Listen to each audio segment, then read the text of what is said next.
જયપુરમાં એક બેકાબુ ડમ્પરે માત્ર 400 મીટરમાં 17 વાહનોને અડફેટે લીધા, જેમાં 26 લોકો કચડાઈ ગયા. તેમાંથી 14 લોકોના મોત થયા, 12 લોકો ઘાયલ થયા. તેમાંથી 7ની હાલત ગંભીર છે.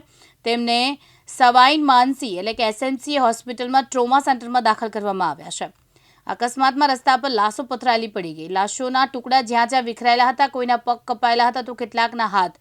2 મૃતદેહની ઓળખ થઈ શકી નથી. છેલ્લા 1 મહિના દરમિયાન રાજસ્થાનમાં 5 મોટા અકસ્માતોમાં 67 લોકોના જીવ ગયા છે.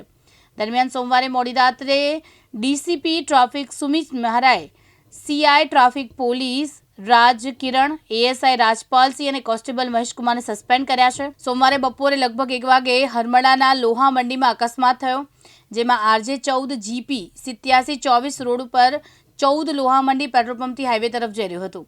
આ દરમિયાન તે વાહનોને ટક્કર મારી લોકોએ ડમ્પર ચાલકને પકડી લીધો અને પોલીસને સોંપી દીધો. તે નશામાં હતો. ડ્રાઈવર કલ્યાણ મીણા વિરાટનો રહેવાસી હતો.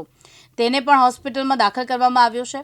પોલીસનું કહેવું છે કે અકસ્માત પહેલા લગભગ 1.5 કિલોમીટર દૂર પેટ્રોલ પંપની બહાર ડમ્પર ડ્રાઈવરનો કાર ચાલક સાથે ઝઘડો થયો હતો. જે ડમ્પરે 14 લોકોના જીવ લીધા. તેની પાછળ લખ્યું હતું કે દમ હૈ તો પાસ કર વરના બરદાસ્ત કર. બ્યુરો રિપોર્ટ, દિવ્યાંગ ન્યૂઝ, જયપુર.